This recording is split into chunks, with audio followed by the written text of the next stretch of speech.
దేవుని పరిశుద్ధ నామానికి వందనాలు స్తోత్రాలు చెల్లిస్తుంటున్నాను.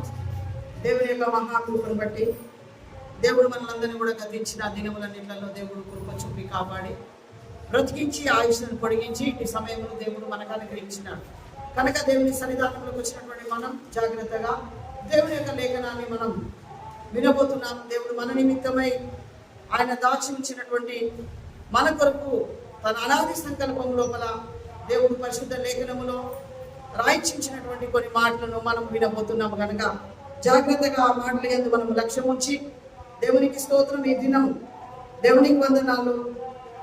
ఆ మాటలను మనం విని ఆ మాటల ప్రకారంగా మన జీవితం ఏ రకంగా ఉందో ఒక్కసారిగా మనల్ని మనము పరీక్షించుకుందాం. దేవునికి వందనాలు. దేవుని యొక్క పరిశుద్ధ లేఖనంలో నుండి ఈరోజు దేవుడు నాకు ఇచ్చినటువంటి కొన్ని మాటలను నేను మీ ముందు ఉంచబోతున్నాను. దేవునికి స్తోత్రం. నిర్గమకాండము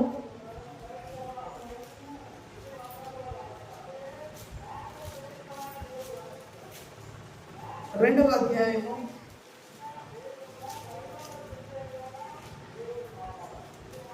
1 నుండి కొన్ని వచనాలను మనము చదువుకుందాం. లేవి కుమార్తెను వివాహం చేసుకొనెను.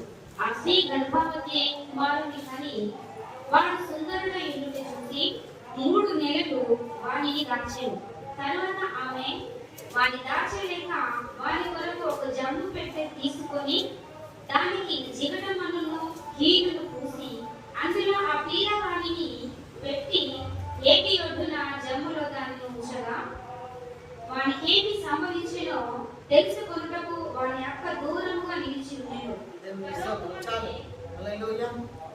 ప్రార్థన చేసుకుందాం. సర్వోన్నతుడైన దేవుడా, నీ పాదములకు వందనాలు స్తోత్రాలు చెల్లిస్తున్నాము తండ్రి. చదవబడిన లేఖనము నీది, వచ్చిన వాళ్ళు నీ బిడ్డలు ప్రభా, నీకు వందనాలు. ఒక్కొక్కరితో మీరు మాట్లాడమని ప్రార్థిస్తున్నాను నా తండ్రి. నీకు వందనాలు ప్రభా. బలపరచండి, సహాయించండి. నీ లేఖనమును ప్రభా విని నాయన నరాల్లో ప్రభా దాన్ని జీవించుకొని రానున్న దినములలో ప్రభా నీ కొరకు బ్రతుకున్నట్లుగా మీరు సహాయం చేయాలని నేను ప్రార్థిస్తున్నాను తండ్రి. నీకు వందనాలు ప్రభా. మా జీవితం ఏ వాటికి తండ్రి నాయన ఉన్న పాటన నీ పాదాల దగ్గరికి వచ్చినాం.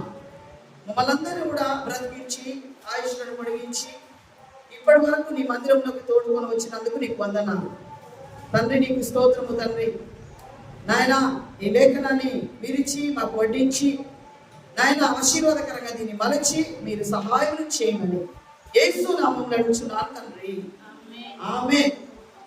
దేవునికి స్తోత్రం చెల్లిస్తుంటున్నాను. దేవుని ప్రియమైనటువంటి బిడ్డారా,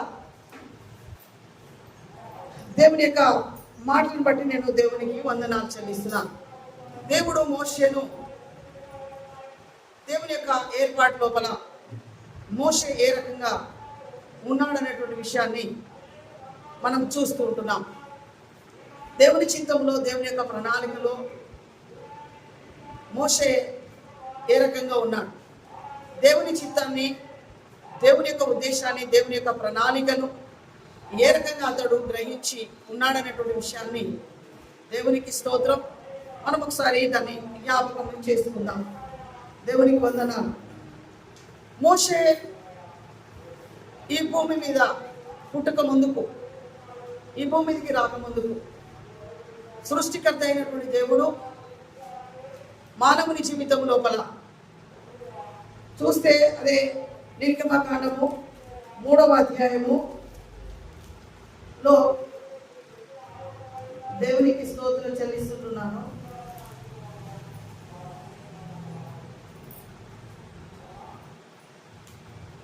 మూడవ అధ్యాయం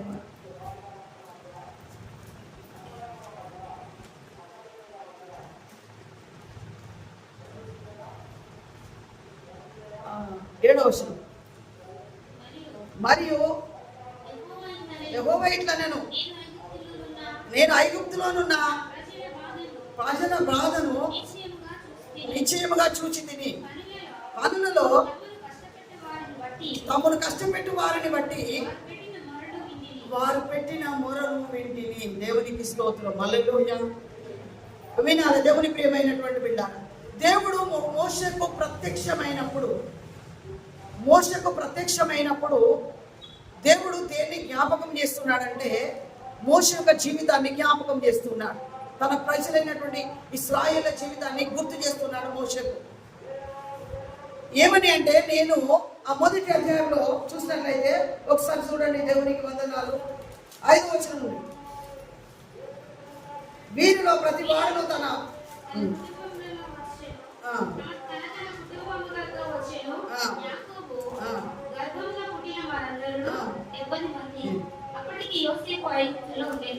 దేవునికి స్తోత్రం. హల్లెలూయా, హల్లెలూయా. ఇక్కడ చూస్తుంటున్న ఇశ్రాయేలు ప్రజలు ఎక్కడున్నారు? ఐగుప్తు దేశం లోపల ఉన్నారు. ఒక తరం గతించిపోయింది. ఈ 72 మంది ఎక్కడున్నారంటే ఐగుప్తు దేశం లోపల ఉన్నప్పుడు యోసేపును అతని అన్నదమ్ములందరూ ఆ తరము వారందరూ చనిపోయి ఇశ్రాయేలు బహు సంతానం గలవారై అభివృద్ధి పొంది విస్తరించి అత్యధికంగా ప్రబలిరి. దేవునికి వందనాలు. ఇక్కడ చూస్తున్నాం దేవుని బిడ్డలారా, దేవుడు మోషేకు ప్రత్యక్షమై చెప్తున్నటువంటి మాటను మనము గమనించినట్లయితే నిశ్చయంగా నేను ఏమైనాడు, వాళ్ళ మొర నేను విన్నాను, వారిని విడిపించుటప్పుడు నేను దిగి వచ్చి ఉన్నానని మోషేతో చెప్తున్నాడు. ఎవరి మొర విన్నాడు? ఇశ్రాయేలు యొక్క మొర. ఆ మొదటి అధ్యాయం అంతా చదివితే ఇశ్రాయేలు ప్రజలు ఎలాంటి పరిస్థితుల మధ్యలో ఉన్నారు అంటే, వాళ్ళు ఐగుప్తు యొక్క బానిసత్వం లోపల ఉన్నారు. ఐగుప్తు యొక్క రాజు వాళ్ళని హింస పెడుతున్నాడు. ఐగుప్తు యొక్క రాజు వాళ్ళని కష్టపెడుతున్నాడు. ఐగుప్తు యొక్క రాజు వాళ్ళతో వెట్టి సాకిరి చేయిస్తున్నాడు. ఎందుకంటే యోసేపును ఎరగనటువంటి రాజు వచ్చేసినాడు. యోసేపు ఉన్నప్పుడు ఆ యోసేపుది అంత అధికారం అంతా కూడా నడిచింది. ఎప్పుడైతే యోసేపుని ఎరగనటువంటి రాజు వచ్చిండో ఇశ్రాయేలు ప్రజలందరూ కూడా శ్రమ పెట్టబడుతున్నారు. ఆ శ్రమ పెట్టబడుతున్నటువంటి సమయం లోపల ఆ ప్రజలు ఆ శ్రమను, ఆ బాధను తట్టుకోలేక ఏం చేసినారట? దేవునికి స్తోత్రం. వాళ్ళు మొరపెట్టినారు దేవునికి. వాళ్ళు మొరపెడితే దేవుడు వాళ్ళ మొరను విని దానికి ప్రతిగా దేవునికి స్తోత్రం చెల్లిస్తుంటున్నారు. ఏం చేసినాడు దేవుడు? మోషేను ఈ భూమి మీదకి వచ్చేటట్టుగా చేసినాడు. హల్లెలూయా, హల్లెలూయా. పరిశుద్ధ లేఖనం లోపల మనము చదువుతున్నటువంటి సమయం లోపల ప్రార్థనకు ప్రతిగా దేవునికి స్తోత్రం చెల్లిస్తున్నారు. ప్రార్థనకు ప్రతిగా దేవుడు మగపిల్లలను పరిశుద్ధ గ్రంథంలో ఇస్తూనే వస్తున్నాడు. తన ప్రజలైనటువంటి ఇశ్రాయేలు పక్షంగా తన ప్రజలను విడిపించడం కొరకు ఎప్పుడైతే ప్రజలందరూ కూడా దేవునికి స్తోత్రం చెల్లిస్తుంటున్నారు, వాళ్ళు హింస పొందుతూ ఉంటారో, దేవునికి వందనాలు, వాళ్ళని ఏలుబడి చేసేటువంటి రాజు కొరకు వాళ్ళు ఎదురు చూస్తూ ఉంటారో, దేవునికి స్తోత్రం. ఆ ప్రజలందరినీ కూడా వాళ్ళ బాధల నుండి విడిపించడం కొరకు దేవునికి స్తోత్రం చెల్లిస్తున్నారు. దేవుడు మగ పిల్లల్ని ఈ భూమి మీదకి తీసుకొని వస్తూనే ఉన్నాడు. అదేవిధంగా దేవుని ప్రియమైనటువంటి బిడ్డలారా, దేవుడు మన ప్రార్థన కూడా జవాబిస్తాడు. సంఘములో చేసినటువంటి ప్రార్థనకు దేవుడు జవాబిస్తాడు. ఒంటరిగా కన్నీరు కారుస్తున్నటువంటి నీకు కూడా తప్పకుండా దేవుడు జవాబిస్తాడు. దేవునికి స్తోత్రం చెల్లిస్తున్నా. మోషేను ఏర్పాటు చేసుకున్నటువంటి దేవుడు ఇశ్రాయేలు యొక్క ప్రజల యొక్క బాధను, ఇశ్రాయేలు యొక్క మొరను విని మోషేను భూమి మీదకి తీసుకొని వచ్చినటువంటి దేవుడు. దేవునికి స్తోత్రం. ఒక మగ పిల్లవాడు ఈ భూమి మీదకి రావడానికి దేవుడు ఇష్టపడినటువంటి దేవుడు. నీ ప్రార్థన కూడా దేవుడు వింటాడు. దేవుడు కూడా ఒక ప్రత్యేకమైనటువంటి ఒక జనాంగమును నీ గర్భంలో నుండి కూడా దేవుడు తీసుకొని వస్తాడు. దేవుడు నీకు కూడా సహాయం చేస్తాడు. దేవుడు నీ కన్నీళ్లను కూడా తుడుస్తాడు. దేవుడు నీ బాధ నుండి కూడా దేవుడు నిన్ను విడిపిస్తాడు. కాబట్టి దేవుని ప్రియమైనటువంటి బిడ్డలారా, ఆ రకంగా చూసినట్లయితే సమయోను యొక్క తల్లి కూడా ఏం చేసింది? కన్నీరు కాచింది మందిరం లోపల. ఏటంటే వెళ్ళి మందిరం లోపల కన్నీరు కాచినప్పుడు దేవుడు ఆ ప్రార్థన కూడా జవాబిచ్చినాడు. సమయలను, ప్రవక్త అయినటువంటి సమయలను దేవుడు ఈ భూమి మీదకి వచ్చేటట్టుగా చేసినాడు.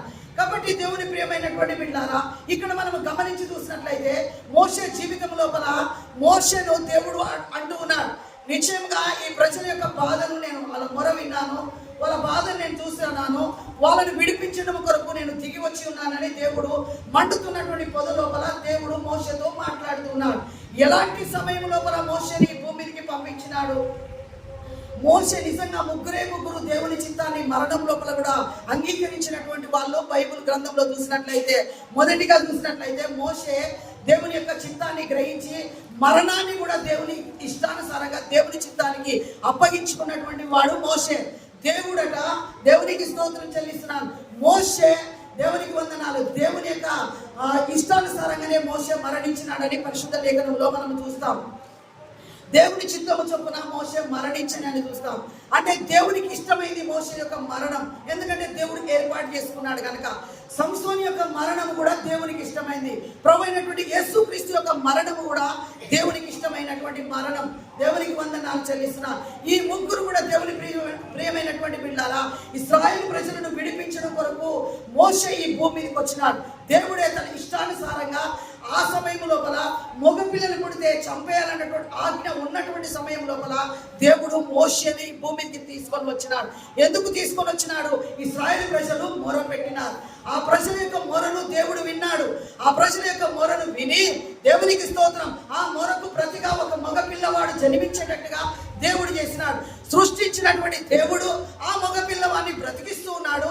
దేవునికి స్తోత్రం చెల్లిస్తున్నాను. మరణంలో నుండి కూడా తప్పిస్తూ ఉన్నాడు. దేవునికి వందనాలు.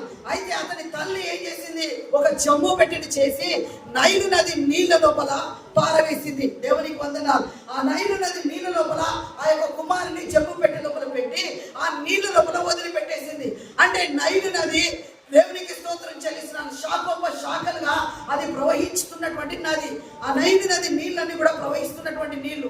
దేవునికి స్తోత్రం. తన తల్లికి తెలియదు. దేవునికి వందనాలు చెల్లిస్తున్నా. మరియ కూడా తెలియదు. అమ్మా మరియా, నీ కుమారుని ఇప్పుడైతే నువ్వు ముద్దు పెట్టుకున్నావు, కానీ నీ కుమారుని గురించి నీకు తెలుసా అమ్మా? ఆయన సముద్రాన్ని, దేవునికి స్తోత్రం చెల్లిస్తున్నా, సముద్రం మీద లేస్తున్నటువంటి అలలను అణిచివేసే వాడు నీ కుమారుడని నీకు తెలుసా? దేవునికి స్తోత్రం చెల్లిస్తుంటున్నా. 5 రొట్టెలను 2 చేపలను 5,000 మందికి ఆహారంగా పంచి పెడతాడు నీ కుమారుడని నీకు తెలుసా? దేవునికి స్తోత్రం చెల్లిస్తున్నాను. సకల మానవుల యొక్క రక్షణ కొరకు ఆయన ప్రాణం పెట్టుతున్నాడనే విషయము నీకు తెలుసా అన్నట్టుగా దేవుని ప్రియమైనటువంటి బిడ్డలారా, బాలుడైనటువంటి దేవునికి స్తోత్రం యేసు ప్రభును ముద్దు పెట్టుకున్నటువంటి తన తల్లి అయినటువంటి మరియతో నిజంగా సృష్టికర్త అయినటువంటి దేవుడు దేవునికి స్తోత్రం ఆమెకు తెలియకుండా చేస్తున్నటువంటి కార్యాన్ని జరిగిస్తూ ఉన్నాడు. హల్లెలూయా. అదే విధంగా ఇక్కడ చూసినట్లయితే మోషే జీవితంలో కూడా దేవుడు గొప్ప కార్యములు జరిగించబోతున్నాడు. ఎందుకంటే తన ప్రజలైనటువంటి ఇశ్రాయేలు పక్షంగా మోషే నిలబడబోతున్నాడు కనుక దేవునికి స్తోత్రం. ఒక నాయకుడుగా తన నాయకత్వాన్ని వహించబోతున్నాడు కనుక ఆ బాబును తీసుకొని వెళ్ళి ప్రవహిస్తున్నటువంటి ఆ నైలు నది నీళ్ళ లోపల ఆ యొక్క కుమారుని వదిలిపెట్టింది. దేవునికి స్తోత్రం. దేవుడు ఏ రకంగా కాపాడినాడు? ఆ నైలు నది నీళ్ళని కూడా ప్రవహించేటువంటి నీళ్లు, ఆ ప్రవహిస్తున్నటువంటి నీళ్ళతో పాటు ఈ బాక్స్ కూడా, ఈ పెట్టె కూడా కొట్టుకొని పోయేటట్టుగా దేవుడు వదిలిపెట్టలేదు. దేవుడు ప్రిజర్వ్ చేస్తున్నాడు. దేవుడు కాపాడుతున్నాడు. దేవుడు భద్రపరుస్తున్నాడు. దేవునికి వందనాలు చెల్లిస్తున్నాను. మోషే అందుకే అతనికి తెలియకుండానే, ఆమెకు తెలియకుండానే ఫరో యొక్క కుమార్తె వచ్చేసి ఆ నీళ్ళ దగ్గరికి వచ్చిన తర్వాత ఆ పెట్టెను చూసి, దేవునికి స్తోత్రం, ఆ బాక్స్ చూసి ఆ బాక్స్ తన దగ్గరికి తీసుకొని వచ్చిన తర్వాత ఓపెన్ చేసి చూసేసరికి ఒక బాబు ఉన్నాడు. దేవునికి వందనాలు. కానీ ఆమె అతనికి మోషే అని పేరు పెట్టింది. ఎందుకు మోషే అని పేరు పెట్టిందంటే అతడు నీళ్ళలో నుండి తీయబడినాడు కనుక మోషే అని పేరు పెట్టింది. ఎందుకు నీళ్ళలోనే వేసినాడంటే దేవునికి స్తోత్రం చెల్లిసిన మోషే, దేవునికి వందనాలు. దేవునికి స్తోత్రం. నువ్వేం చేయగలుగుతావు? ఇదిగో ఇశ్రాయేలు ఆ యొక్క నైలు నది నీళ్లు దేనికి సాదృశ్యంగా ఉన్నాయంటే ఇశ్రాయేలు యొక్క కన్నీళ్లకు సాదృశ్యంగా ఉన్నాయి. దేవునికి వందనాలు చెల్లిస్తున్నాను.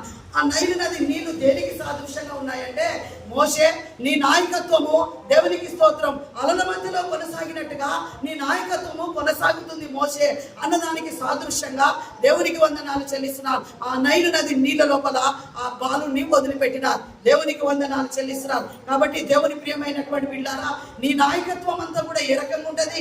అలల్లాగా దేవునికి స్తోత్రం చెల్లిస్తున్నాను. కొట్టుకొని పోయినట్టుగా దేవునికి స్తోత్రం. అన్ని పరిస్థితుల మధ్య లోపల, కష్టకాల లోపల, తిరుగుబాటు వాళ్ళ మధ్య లోపల దేవునికి స్తోత్రం చెల్లిస్తున్నా నీ నాయకత్వము కొనసాగించబడుతుంది మోషే అన్నట్టుగా దేవుడు ఏం చేసినాడు? దేవునికి స్తోత్రం. ఈ రెండింటికి సాదృశ్యమైనటువంటి ఆ నైలు నది నీళ్ళ లోపల దేవుని ప్రియమైనటువంటి బిడ్డలారా పసిబిడ్డను పెట్టినట్టుగా చూస్తూ ఉంటున్నాం. దేవునికి స్తోత్రం చెల్లిస్తున్నాం. దేవుని ప్రియమైనటువంటి బిడ్డల ఆ రకంగా చూసినట్లయితే ఎర్ర సముద్రాన్ని మోషే పాయలుగా చేసినాడు. అయినప్పటికీ కూడా ఎంత అలైనప్పటికీ కూడా దేవునికి స్తోత్రం చెల్లిస్తున్నా, ఎంత పెద్ద ఉవ్వెత్తున లేసిన అలైనప్పటికీ కూడా మోషే దేవునికి వందనాలు, నీ ఎదుట నీ నాయకత్వం ఎదుట ఇదిగో సముద్రాన్ని పాయలుగా చేసినట్టుగా దేవునికి స్తోత్రం చెల్లిస్తున్నాను. ఇదిగో నీ నాయకత్వం కూడా ఆ రకంగా అనేకమైనటువంటి శత్రువుల మధ్య లోపల నేను పాయలుగా చేస్తానన్న దానికి సాదృశ్యంగా దేవుడు నీళ్ళను ఆయన ఎదుట ఉంచినాడు, సముద్రాన్ని ఆయన ఎదుట ఉంచినాడు, నైల్ నదిని ఆయన ఎదుట ఉంచినాడు. దేవుని ప్రియమైనటువంటి బిడ్డలారా, కాబట్టి దేవునికి స్తోత్రం చెల్లిస్తుంటారా. దేవునికి వందనాలు. దేవుని చిత్తానుసారంగానే దేవుడు మోషేని దినం నిజంగా ఆ రోజు ఇశ్రాయేలు ప్రజల మధ్య లోపల పుట్టేటట్టుగా చేసినాడు. ఆ మగ పిల్లవాడు పుట్టినాడు కనుక దేవునికి స్తోత్రం. తన ప్రజలైనటువంటి ఇశ్రాయేలును విడిపించడం కొరకు, నాయకత్వం చేయడం కొరకు, తన ప్రజల పక్షంగా నడిపించడం కొరకు దేవునికి వందనాలు. తన ప్రజల పక్షంగా దేవుని సన్నిధి లోపల మొరపెట్టడం కొరకు నిజంగా చూస్తే మోషే వంటి నాయకుడు, నాయకత్వం కలిగినటువంటి వాడు దేవునికి వందనాలు ఆ భూమి మీద ఉన్నటువంటి ఆ ప్రజల మధ్యలో ఎవరు కూడా కనబడలేదు. కాబట్టి దేవునికి వందనాలు. దేవుడు ఏం చేసినాడు, ఎక్కడో బానిసత్వంలో పుట్టినటువంటి కుమారుని ఎక్కడికి తీసుకొని వెళ్ళినాడు. ఫరో యొక్క కుమార్తె ఆ పిల్లవాడిని చూసి తన ఇంటికి తీసుకొని వెళ్ళి రాజుల యొక్క గృహం లోపల దేవునికి స్తోత్రం బానిస కుమారుడు పెరుగుతూ ఉన్నాడు. ఫరో గృహం లోపల పెంచబడుతున్నాడు. దేవునికి స్తోత్రం చెల్లిసిన రాజుగా పెంచబడుతున్నాడు. దేవునికి వందనాలు చెల్లిసిన. చూడండి, దేవుని యొక్క చిత్తంలో ఉన్నటువంటి బిడ్డలను, దేవుని యొక్క ప్రణాళికలో ఉన్నటువంటి బిడ్డలను, దేవుడు ఏర్పాటు చేసుకున్నటువంటి బిడ్డలను దేవుడు ఏ రకంగా కాపాడుతూ ఉంటాడు, ఏ రకంగా భద్రపరుస్తూ ఉంటాడు, ఏ రకంగా దేవుడు నడిపిస్తూ ఉంటాడు. దేవునికి స్తోత్రం చెల్లిసిన మోషే తన జీవితంలో ఒక గొప్ప నాయకుడు కావాలి గనక, ఒక నాయకత్వం కలిగినటువంటి వ్యక్తి కావాలి గనక దేవుని ప్రియమైనటువంటి బిడ్డలారా ఆ సమయం లోపల మోషేను దేవుడు ఈ భూమి మీదకి తీసుకొని వచ్చినాడు. కాబట్టి దేవునికి వందనాలు. నీ జీవితంలో కూడా, ఇక్కడ కూర్చున్నటువంటి మన జీవితంలో కూడా దేవునికి స్తోత్రం చెల్లిస్తున్నా. మనకన్నిటికీ కూడా జవాబు ఉంటుంది. ఇశ్రాయేలు కన్నిటికి జవాబు వచ్చింది. ఇశ్రాయేల్ ప్రార్థనకు జవాబు వచ్చింది. అన్నా ప్రార్థనకు జవాబు వచ్చింది. దేవునికి స్తోత్రం చెల్లిస్తున్నా. ప్రతి సమయం లోపల దేవునికి వందనాలు. వాళ్ళ కన్నీళ్ళను చూసి వాళ్ళ బానిసత్వంలో వాళ్ళు విడిపించడం కొరకు, వాళ్ళు ఉన్నటువంటి పరిస్థితులను వాళ్ళు విడిపించడం కొరకు దేవుడు ఒక మగ పిల్లవాడిని భూమికి తీసుకొని వస్తే దేవుడు నీ పట్ల, ఇక్కడ ఉన్నటువంటి పిల్లల పట్ల దేవుడు ఒక గొప్ప ఉద్దేశాన్ని, గొప్ప ప్రణాళికను దేవుడు కలిగి ఉన్నాడు. అదే సమయం లోపల ప్రార్థిస్తున్నటువంటి నీ పట్ల కూడా దేవుడు ఒక గొప్ప ఉద్దేశాన్ని, దేవుడు ఒక గొప్ప ప్రణాళికను దేవునికి స్తోత్రం చెల్లిస్తున్నా మన పట్ల దేవుడు కలిగి ఉన్నాడు. దేవుని ప్రియమైనటువంటి బిడ్డలారా, కాబట్టి దేవునికి స్తోత్రం చెల్లిస్తున్నా. దేవుడుగా దేవునికి వందనాలు. ఆ రకంగా మోషేను ఈ భూమికి తీసుకొని వచ్చి మోషేను నీళ్లలో వేసేటట్టుగా దేవునికి స్తోత్రం చెల్లిస్తున్నా. ఆ నీళ్ళలో పడవేసినటువంటి పెట్టినటువంటి ఆ బాబుకు ఏం కాకుండా దేవుడు కాపాడి భద్రపరిచి తన కృప లోపల దాచి ఉంచి గొప్ప నాయకుడిగా చేసిన తర్వాత, నాయకుడిగా చేయడానికి ముందు ఏమైపోయినాడు? దేవునికి స్తోత్రం. ఇక్కడ దేవుడు మాట్లాడుతున్నాడు. ఏమని మాట్లాడుతున్నాడు? మోషే మోషే అని దేవుడు మోషేని పిలుస్తున్నాడు.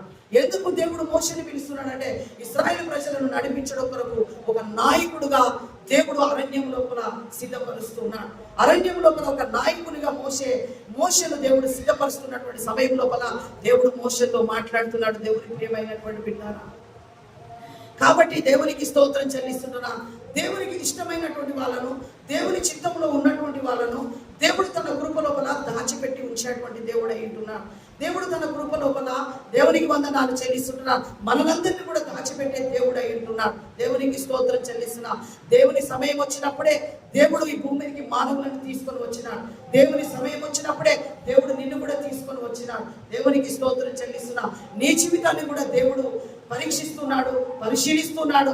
దేవునికి స్తోత్రం చెల్లిస్తున్నా. ఒకరోజు నీ జీవితంలో కూడా దేవుడు తప్పకుండా మేలనేటువంటిది జరిగిస్తూ ఉంటాడు. దేవునికి వందనం. ఆ రకంగా దేవుని ప్రియమైనటువంటి బిడ్డలారా, దేవుడు మోషేను తీసుకొని ఈ భూమికి తీసుకొని వచ్చిన తర్వాత మోషే యొక్క పరిచర్యను గుర్తు చేస్తున్నది. అతని యొక్క దేవునికి స్తోత్రం అలల మీద ఉన్నటువంటి జీవితం, పసిబాలుడిగా అలల మీద ఉన్నటువంటి జీవితము గుర్తు చేస్తా ఉన్నది.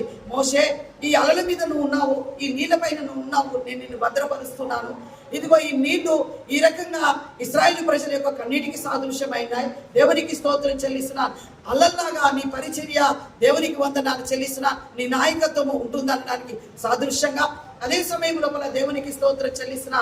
యోర్దాన్ల దేవునికి వందనాలు చెల్లిస్తుంటున్నా.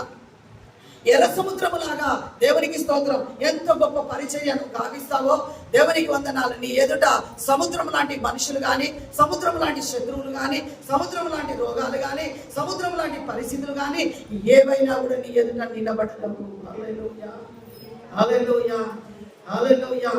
దేవుని ప్రియమైనటువంటి బిడ్డారా, సృష్టికర్త అయినటువంటి దేవుడు మన జీవితం లోపల నిన్ను ఏర్పాటు చేసుకున్నాడు. నీ జీవితం లోపల అలల లాంటి పరిస్థితులు ఏవచ్చినప్పటికీ కూడా, కన్నీళ్ళ లాంటి పరిస్థితులు ఏవచ్చినప్పటికీ కూడా, ఎర్ర సముద్రం లాంటి పరిస్థితులు ఏవచ్చినప్పటికీ కూడా, ఐగుప్తులాగా నువ్వు హింసలు పొందుతున్నప్పటికీ కూడా, ఐగుప్తు అంటే ఏదో కాదు, ఈ లోకమే మన జీవితం లోపల ఒక ఐగుప్తు లాంటిది. ఈ లోకంలో ఉన్నటువంటి ప్రజలే దేవునికి స్తోత్రం చెల్లిస్తున్న ఆనాడు ఐగుప్తులో ఉన్నటువంటి ఇశ్రాయేలు ప్రజల మధ్యలో ఉన్నటువంటి ఆ ఐగుప్తు దేశస్తులాగా దేవుని ప్రియమైనటువంటి బిడ్డారా, మన ప్రత్యేకమైనటువంటి జీవితాన్ని మనం కలిగి ఉండాలి. ప్రత్యేకమైనటువంటి నడవడికను మనం కలిగి ఉండాలి. దేవునికి స్తోత్రం. దేవుని కొరకు భూమి మీద బ్రతికేటువంటి లాగా మిడిల్ లాగా మనం ఈ భూమి మీద ఉండాలి. దేవుడు అదే కోరుకుంటున్నాడు. దాని కొరకే దేవుడు మనల్ని ఈ భూమికి తీసుకొని వచ్చినాడు. నిజంగా చూసినట్లయితే అది ఎంతగానో నా హృదయాన్ని కలించి వేసేది. దేవునికి స్తోత్రం చెల్లిస్తున్న మోషే యొక్క మరణమును మనం చూద్దాం. నిర్గమాకాండము, ద్వితీయోపదేశ కాండము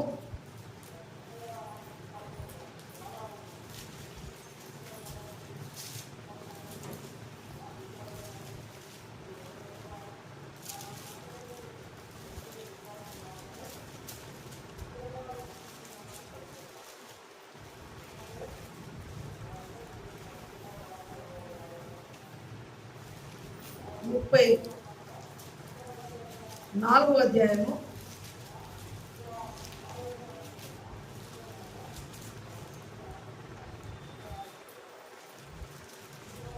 7 మోషే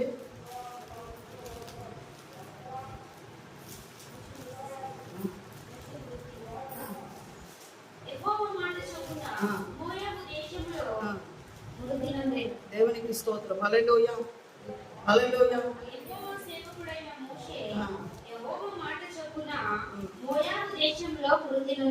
దేవునికి వందనాలు. హల్లెలూయా. వినాలి, అందరూ వింటూ వినాలి. దేవునికి స్తోత్రం చెల్లిస్తున్నాను. 5వ వచనంలో చూసినట్లే ఏమనుంది అక్కడ? యెహోవా సేవకుడైన మోషే యెహోవా మాట చొప్పున మోయాబు మైదానములో మృతి నొందెనని. దేవునికి స్తోత్రం. హల్లెలూయా, హల్లెలూయా. ప్రతి చిన్నది కూడా దూరం నుండి చూస్తే నాకు దూరపు చూపు బాగా కనబడేది, కానీ ఇప్పుడు ఆ దూరపు చూపు కూడా మేము చిన్నది కూడా నాకు కనబడట్లేదు అసలుకే. దేవునికి స్తోత్రం. హల్లెలూయా, హల్లెలూయా. కాబట్టి నాకు ఉదయం నుండి నాకు ఎంతో బాధాకరంగా అనిపిస్తూ ఉంది. దేవునికి స్తోత్రం. నేను నిన్న నుండి బాగా దాన్ని ఆలోచన చేసినప్పుడు చిన్నది నా ఎదుట కనబడినప్పుడు దూరంగా ఉంటుంది, నేను పైన నుండి చూస్తే కనబడేది బాగానే, కానీ ఇప్పుడు కనబడలేదు. అది నాకు అర్థం కావట్లేదు అసలు ఏమైంది. దేవునికి స్తోత్రం. కాబట్టి దేవుని ప్రియమైనటువంటి బిడ్డారా, మోషే ఏంటిదట? యెహోవా మాట చొప్పున, మనకు చదువు, యెహోవా సేవకుడైన మోషే యెహోవా మాట చొప్పున మోయాబు దేశము లోపల మృతి నొందెను. దేవునికి స్తోత్రం చెల్లిస్తున్నాను. ఏ రకంగా మృతి నొందినాడట? దేవుని సేవకుడైనటువంటి మోషే యొక్క జీవితము దేవునికి స్తోత్రం 120 సంవత్సరాల వయసు. 120 సంవత్సరాల వయసు ఉన్నప్పుడు దేవునికి వందనాలు చెల్లిస్తున్న అతని జీవితాన్ని ఏ రకంగా 3 భాగాలుగా విభజిస్తే 40 ప్రార్థనలు చేసినాడు, 40 జవాబులు పొందుకున్నాడు ఆయన. దేవునికి స్తోత్రం చెల్లిస్తున్నా. ఐగుప్తు యొక్క యువరాజుగా 40 సంవత్సరాలు ఉన్నాడు. ఇశ్రాయేలు దేవునికి స్తోత్రం చెల్లిస్తున్న తన యొక్క మామ అయినటువంటి ఇత్రో మందను కాస్తూ అరణ్యం లోపల 40 సంవత్సరాలు ఉన్నాడు. ఇశ్రాయేలు ప్రజలతో 40 సంవత్సరాలు అరణ్య యాత్రను కొనసాగించినాడు. ఈ రకంగా 3 భాగాలుగా అతని యొక్క జీవితాన్ని మనము చూడగలం. దేవునికి స్తోత్రం చెల్లిస్తున్నా. కానీ ఆ 120 సంవత్సరాల వయసు కలిగి ఉన్నప్పటికీ కూడా అతడు ఏం కాలేదు, అతని యొక్క కనుదృష్టి మందగిల్లలేదట. దేవునికి వందనాలు చెల్లిస్తున్నా. అనే కంటి చూపు ఏమాత్రం కూడా మందగిల్లలేదని రాయబడి ఉంది. కాబట్టి ఇక్కడ మనము చదివినట్లయితే దేవుని ప్రియమైనటువంటి బిడ్డారా, మోషే అట దేవునికి స్తోత్రం చెల్లిస్తున్నా యెహోవా మాట చొప్పున, మరి చదువు, యెహోవా సేవకుడైన మోషే యెహోవా మాట చొప్పున మోయాబు దేశమందు మృతి నొందెను. దేవునికి స్తోత్రం చెల్లిస్తున్నా. ఏ రకంగా ఉన్నాడు మోషే? ఇప్పుడు మోషే దేవుడి యొక్క ప్రత్యేకమైనటువంటి ప్రణాళిక చొప్పున ఈ భూమికి తీసుకొని వచ్చినాడు. ఎలాంటి సమయం లోపల తీసుకొని వచ్చినాడు? ఐగుప్తు దేశం లోపల ఇశ్రాయేలు ప్రజలు బానిసత్వంలో ఉండి మొర పెడుతున్నటువంటి సమయం లోపల మొరపెట్టి ఏడుస్తున్నారు, కన్నీరు గారుస్తున్నారు, మమ్మల్ని ఎవరు విడిపిస్తారని. విడిపించడానికి ఒక వ్యక్తి కావాలి, విడిపించడానికి ఒక వ్యక్తి కావాలి, భూమి మీదకి రావాలి. ఆ వ్యక్తి కొరకు వాళ్ళు కన్నీరు గారుస్తున్నటువంటి సమయం లోపల మోషే పుట్టినాడు. దేవుని ప్రియమైనటువంటి బిడ్డలారా, దేవునికి స్తోత్రం చెల్లిస్తుంటున్నా. అంటే మొరపెట్టిన ప్రతిసారి దేవునికి స్తోత్రం. బైబిల్ లేఖనం లోపల దేవుడు ఒక మగ పిల్లవాడిని భూమి మీదకి తీసుకొని వస్తూనే ఉన్నాడు. కనుక దేవునికి స్తోత్రం చెల్లిస్తున్నాం. కష్టంలో ఉన్నటువంటి ఇశ్రాయేలు ప్రజలను విడిపించడం కొరకు మోషేను దేవుడు ఈ భూమి మీదకి తీసుకొని వచ్చినాడు. కాబట్టి మోషే దేవుని యొక్క చిత్తానుసారంగానే ఈ భూమి మీద నడిచినాడు. దేవుని యొక్క ప్రణాళిక చొప్పున ఈ భూమి మీద నడిచినాడు. దేవునికి ఇష్టమైనటువంటి వాడుగానే ఈ భూమి మీద నడిచినాడు. బానిస వాడైన ఉన్నప్పటికీ కూడా అతడు రాజు యొక్క అంతఃపురం లోపల పెరిగినాడు. దేవుని బిడ్డారా, దేవునికి స్తోత్రం చెల్లిస్తున్నాం. కాబట్టి దేవునికి వందనాలు. అలాంటి వ్యక్తి వాళ్ళు మొరపెట్టినప్పుడు దేవుడు ఈ భూమి మీదకి తీసుకొని వస్తే దేవునికి వందనాలు చెల్లిస్తున్నాం. అతడు నాయకుడు ఇశ్రాయేలు ప్రజలను నడిపించుకొని తీసుకొని వచ్చినాడు. ఇప్పుడు దేవునికి వందనాలు. యెహోవా సేవకుడైనటువంటి మోషే యెహోవా చిత్తానుసారమైనటువంటి మరణాన్ని పొందినట్టుగా పరిశుద్ధ లేఖనంలో చూస్తూ ఉంటున్నాం. దేవునికి స్తోత్రం చెల్లిస్తున్నాం. ఏ రకమైనటువంటి మరణాన్ని పొందినాడట? దేవునికి ఇష్టమైనటువంటి మరణాన్ని పొందినాడట. దేవునికి ఇష్టమైనటువంటి మరణము మోషేకు వచ్చింది. దేవునికి స్తోత్రం చెల్లిస్తున్నాం. మోషే మోయాబు మైదానం లోపల అతడు మృతి పొందినాడు. దేవునికి వందనాలు చెల్లిస్తున్నాం. కాబట్టి దేవుని ప్రియమైనటువంటి బిడ్డలారా, దేవుని చిత్తాన్ని అంగీకరించేటువంటి వాళ్ళు, దేవుని ఉద్దేశాన్ని తెలుసుకున్నటువంటి వాళ్ళు, దేవుని ప్రణాళికను ఆలోచిస్తున్నటువంటి వాళ్ళు, నేను ఏమై ఉన్నానా అని దేవుని చిత్తాన్ని ఎరిగి ఉన్నటువంటి ప్రతి వ్యక్తి కూడా దేవునికి స్తోత్రం చెల్లిస్తున్నాను. ఈ భూమి మీద దేవుని యొక్క చిత్తాన్ని జరిగిస్తారు. మరణమైనప్పటికీ కూడా దాన్ని సంతోషంగా అంగీకరిస్తారు. దేవునికి స్తోత్రం చెల్లిస్తున్నాం. కాబట్టి మోషే యొక్క మరణము దేవుని చిత్తానుసారంగా జరిగింది. సంసోను యొక్క మరణము దేవుని చిత్తానుసారంగా జరిగింది. దేవునికి వందనాలు చెల్లిస్తున్నా. మోషే మరణిస్తున్నటువంటి సమయం లోపల నేను తీసుకొని వెళ్ళిపోతాను అన్నప్పుడు దేవునికి వందనాలు. మోషే హిజ్కియాలాగా కన్నీరు విడవలేదు. హిజ్కియాలాగా గోడ తట్టు తిరిగి మొరపెట్టలేదు. దేవా, నేను ఎట్లా నడుచుకుంటునో, నేను ఎట్లా నీ జనాంగాన్ని నడిపిస్తున్నో, 40 సంవత్సరాల అరణ్య యాత్ర లోపల ఏ రకంగా ఉంటునో, దేవా నీ కృపతో నన్ను జ్ఞాపకం చేసుకోమని హిజ్కియాలాగా మోషే కన్నీరు విడవలేదు. దేవునికి స్తోత్రం చెల్లిస్తున్నా. హిజ్కియాలాగా ప్రార్థన చేయలేదు. దేవుని ప్రియమైనటువంటి బిడ్డలారా, అంటే దేవుని చిత్తానికి తను తాను అప్పగించుకున్నాడు. దేవుని చిత్తం నా పట్ల ఏమైంటే ఆ రకంగానే జరగని అని తను తాను అప్పగించుకున్నాడు. ప్రభువైనటువంటి యేసుక్రీస్తు కూడా దేవునికి స్తోత్రం చెల్లిస్తుంటున్నా. ఈ భూమి మీదకి వచ్చినాడు. మనల్ని రక్షించడం కొరకు ఈ భూమి మీదకి వచ్చినాడు. ఎందుకంటే దేవునికి వందనాలు చెల్లిస్తుంటున్నా. ఆయనకి ఎవరు కూడా మొరపెట్టలేదు. దేవా, మమ్మల్ని పాపంలో నుండి విడిపించమని ఎవరు కూడా మొరపెట్టలేదు. ఇశ్రాయేలు ప్రజలు మొరపెట్టినారు ఐగుప్తు యొక్క మనస్తత్వంలో నుండి విడుదల పొందడం కొరకు. కానీ పాపంలో నుండి మమ్మల్ని విడిపించమని ఎవరు కూడా మొరపెట్టలేదు. దేవునికి స్తోత్రం. దేవుడే ఏం చేసినాడు? తన ప్రియకుమారుని ఈ భూమి మీదకి పంపించినాడు. తన ప్రియకుమారుని ఈ భూమి మీదకి పంపించి దేవునికి స్తోత్రం చెల్లిసిన ఆయన మన కొరకు తన ప్రాణమును పెట్టినాడు. ఆయన మన కొరకు తన ప్రాణమును పెడుతున్నటువంటి సమయం లోపల అంటున్నాడు యేసు ప్రభు, నా దేవా నన్ను ఎందుకు చెయ్యి విడిచితివి అని. దేవునికి స్తోత్రం. కుమారుని యొక్క చెయ్యిని తండ్రి విడిచిపెట్టినాడు. కుమారుని యొక్క చెయ్యిని తండ్రి విడిచిపెట్టి ఏం చేసినాడు? నీ చెయ్యి పట్టుకున్నాడు. హల్లెలూయా, హల్లెలూయా. కుమారుని విడిచిపెట్టినాడు. ఏం చేసినాడు? దేవుడు పాపి అయినటువంటి నీ చెయ్యిని అతను పట్టుకున్నాడు. దేవుడు పట్టుకున్నాడు. దేవునికి స్తోత్రం చెల్లిస్తున్నాడు. పాపుల దేవునికి వందనాలు. పాపి అయినటువంటి మానవుడు దేవునికి స్తోత్రం చెల్లిస్తున్నా. దేవునికి స్తోత్రం చెల్లిస్తున్నా. తన గుండె నిండా దేవునికి వందనాలు. చీకటి అలుముకొని ఉన్నటువంటి సమయం లోపల, తన జీవితంలో చీకటి అలుముకొని ఉన్నటువంటి సమయం లోపల దేవునికి స్తోత్రం చెల్లిస్తుంటున్నా. ఆ చీకటి అలుముకొని ఉన్నటువంటి పరిస్థితుల మధ్యలో మానవుడు ఉంటే దేవుని ప్రియమైనటువంటి బిడ్డలారా, ఆ చీకట్లో వెలుగు కలగజేయడం కొరకు దేవుడు ఏం చేస్తున్నాడు? తన కుమారుని యొక్క చెయ్యిని విడిచిపెట్టి దేవుడు నీ చెయ్యి పట్టుకున్నాడు. దేవునికి స్తోత్రం. ఎందుకంటే పాపంతో నిండి ఉన్నటువంటి మన బ్రతుకులను, పాపంతో నిండి ఉన్నటువంటి మన జీవితాలను, పాపంలో ఉన్నటువంటి చీకట్లో ఉన్నటువంటి మన బ్రతుకులను విడిపించడం కొరకు ప్రభువైనటువంటి యేసుక్రీస్తు దేవునికి వందనాలు తన కుమారుని చెయ్యి విడిచిపెట్టి నీ చెయ్యి పట్టుకున్నాడు. దేవుని ప్రియమైనటువంటి బిడ్డ, అంత గొప్ప దేవుడు మనం నమ్ముకున్నటువంటి దేవుడు. కాబట్టి దేవునికి వందనాలు. దేవుని యొక్క చిత్తానుసారంగా మనం ఈ భూమి మీద బ్రతకాలి. దేవుని యొక్క ఆలోచన ప్రకారంగా మనం ఈ భూమి మీద బ్రతకాలి.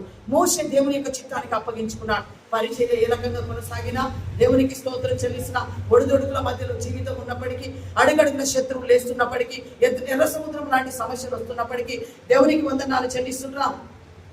ఇశ్రాయేలు ప్రజలందరూ కూడా ఒక్కటైపోయి రాళ్ళు అందుకున్నప్పుడు సమయం లోపల కూడా దేవునికి స్తోత్రం చెల్లిస్తున్న దేవుడు మోషే దేవుని కొరకే ఎదురు చూస్తున్నాడు. దేవుని చిత్తాన్ని జరిగించడం కొరకే ఎదురు చూస్తున్నాడు.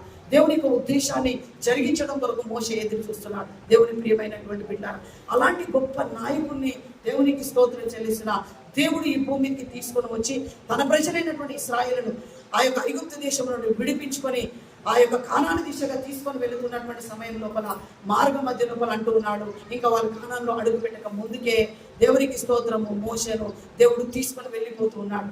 దేవుడు తీసుకొని వెళ్ళిపోతున్నటువంటి సమయం లోపల ఇక్కడ అంటున్నాడు, యెహోవా సేవకుడైనటువంటి మోషే యెహోవా మాట చొప్పున మృతి పొందేను అని. దేవునికి వందనాలు.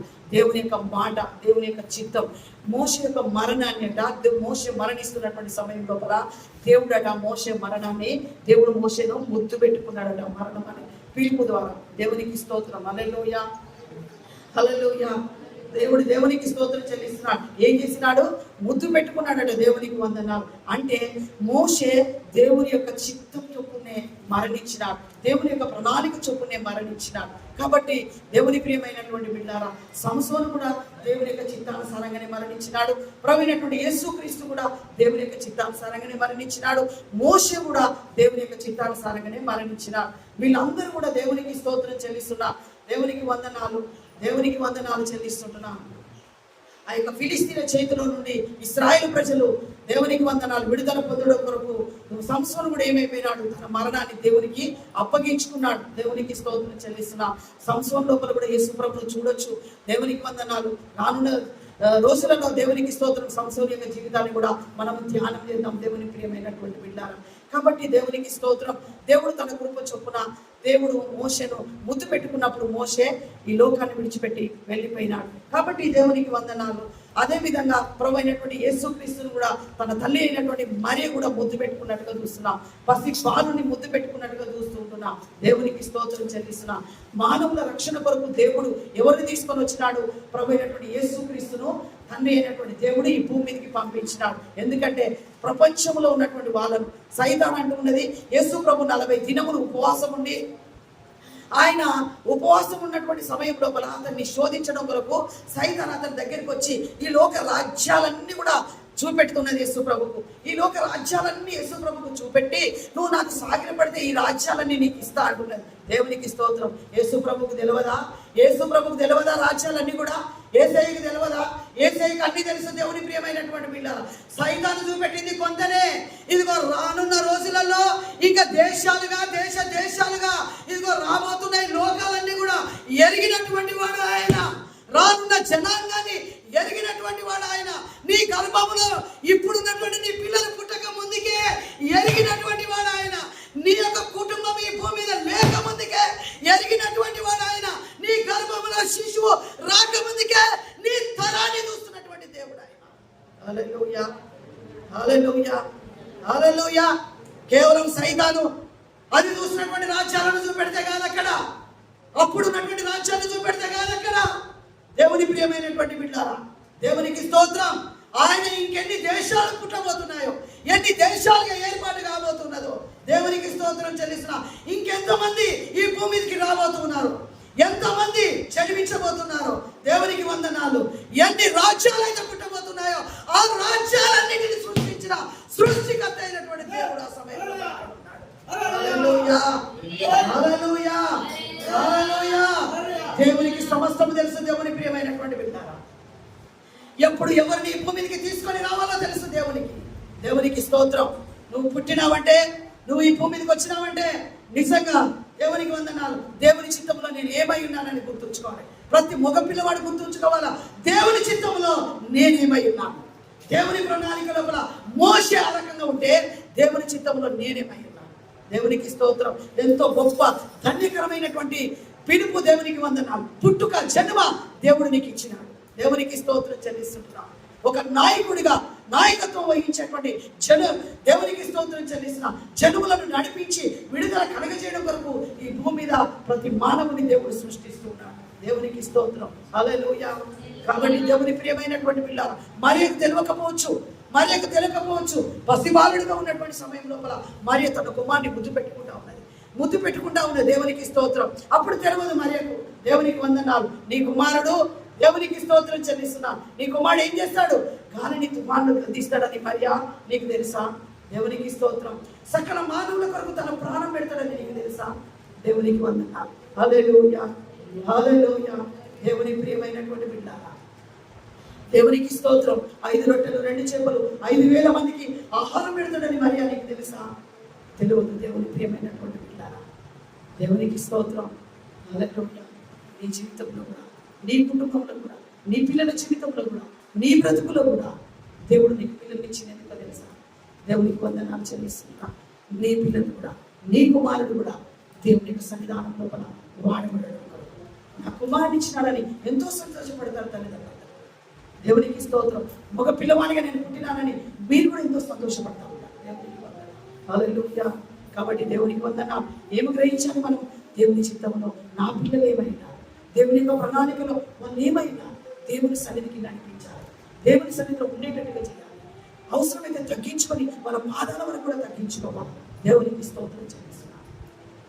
దేవునికి వందన. వాళ్ళని ప్రేమించాలి. వాళ్ళ పాదాల వరకు కూడా తగ్గించుకొని మన పిల్లల్ని దేవుని యొక్క సన్నిధానంలోకి నడిపించాలి.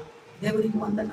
కాబట్టి దేవునికి స్తోత్రం. తరం వెంబడి తరం గతించిపోతూ ఉంటే దేవునికి వందనాలు చెల్లిస్తున్నా. అపోస్తులైనటువంటి పౌలు యొక్క జీవితాన్ని కనుక మనం గమనించి చూసినట్లయితే ఏమైపోయినాడు? అపోస్తులైనటువంటి పౌలు పరలోకానికి వెళ్ళినాడు. దేవునికి స్తోత్రం చెల్లిస్తున్నా. పరలోకానికి వెళ్ళి మళ్ళీ భూమి మీదకి వచ్చినటువంటి వాడు అపోస్తులైనటువంటి పౌలు. దేవునికి స్తోత్రం చెల్లిస్తున్నా. దేవుని చిత్తంలో ఉన్నటువంటి వాళ్ళను, దేవుని ఉద్దేశంలో ఉన్నటువంటి వాళ్ళను, దేవుని ప్రణాళికలో ఉన్నటువంటి వాళ్ళను ఎక్కడ కూడా దేవుని విడిచిపెట్టలేదు. కాబట్టి దేవునికి స్తోత్రం చెల్లిస్తున్నాం. ఈ విషయాన్ని మనం గమనించాలి. మోషేను దేవుని యొక్క ఏర్పాటును బట్టి, దేవుని యొక్క ప్రణాళిక చొప్పున మోషే ఆ సమయంలో పుట్టినాడు.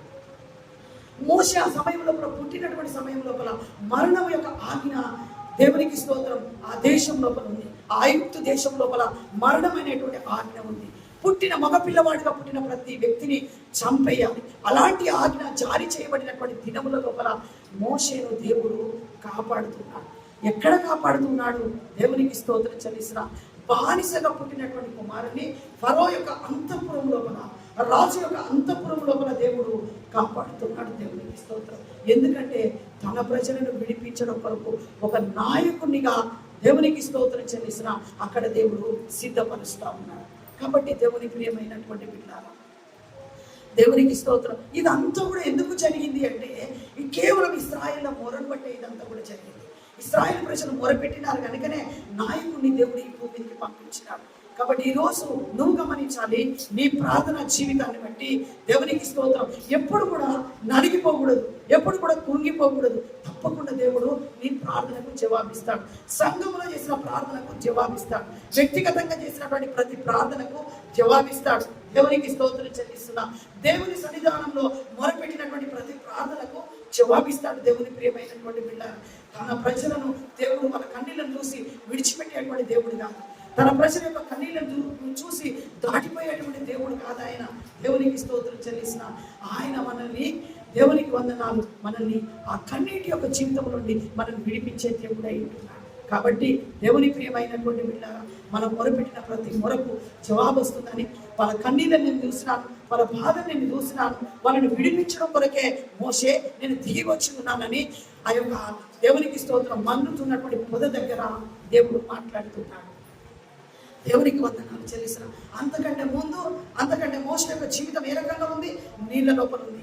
నీళ్ళ లోపల పెట్టబడిన, చెంబు పెట్టి లోపల పెట్టబడిన కదులు ఏంటిది? ప్రవహించే నది లోపల. అది ప్రపంచ దేశంలన్నింటినీ కూడా ఎక్కడి వరకు అయితే ఆ నది ప్రవహిస్తుందో అక్కడి వరకు కూడా ఆ నీళ్లు వెళ్ళిపోతాయి. అలపడి అలా ఆ అల లోపల కొట్టుకొని పోకుండా దేవుడు కాపాడుతున్నాడు మోషే. కాపాడిన తర్వాత, భద్రపరిచిన తర్వాత దేవుడు అంటున్నాడు, నేను ఎందుకు కాపాడినానో తెలుసా? నేను ఎందుకు నిన్ను భద్రపరిచినానో తెలుసా? దేవునికి స్తోత్రం చెల్లిస్తున్నా. ఒక నాయకునిగా దేవునికి వందనాలు. నిన్ను నిలబెట్టింది ఎందుకో తెలుసా? నీ జీవితం లోపల కూడా నీవు నా కొరకు పని జరిగించవలసి ఉన్నది, నా కొరకు నువ్వు నడవలసి ఉన్నది, నా కొరకు నీ జీవితం లోపల నా కొరకు నువ్వు బ్రతకవలసి ఉన్నదని దేవునికి స్తోత్రం. దేవుడు మాట్లాడుతున్నాడు. మోషే, నువ్వు ఒక నాయకునిగా నా ప్రజలను నడిపించాలి. ఎందుకు వచ్చినానంటే ఇదిగో ఆ ప్రజలను విడిపించడం కొరకు వచ్చిన. వాళ్ళ కన్నీళ్ళని నేను చూసిన, వాళ్ళ బాధను నేను చూసిన, వాళ్ళు పడుతున్నటువంటి శ్రమను నేను చూసిన. వాళ్ళకు విడుదల కలిగజేయడం కొరకు నేను ఈ భూమికి వచ్చిన. హల్లెలూయా. హల్లెలూయా. కాబట్టి దేవుని ప్రియమైనటువంటి బిడ్డలారా, దేవునికి స్తోత్రం చెల్లిస్తున్నాం. బైబిల్ లేఖనం లోపల మనం ఇవన్నిటిని కూడా గమనించి చూసినప్పుడు దేవునికి వందనాలు. దేవుని చిత్తానుసారంగానే తను ఏర్పాటు చేసుకున్నటువంటి బిడ్డలు ఈ భూమి మీద బ్రతికినట్టుగా మనం చూస్తూ ఉంటాం. నిజంగా మోషే ఎంత ధన్యకరమైనటువంటి జీవితాన్ని జీవించినాడు, ఎంత ధన్యుడిగా ఎంచబడ్డాడు. దేవుని కృప చొప్పునే ఈ భూమికి తీసుకుని రాబడ్డాడు.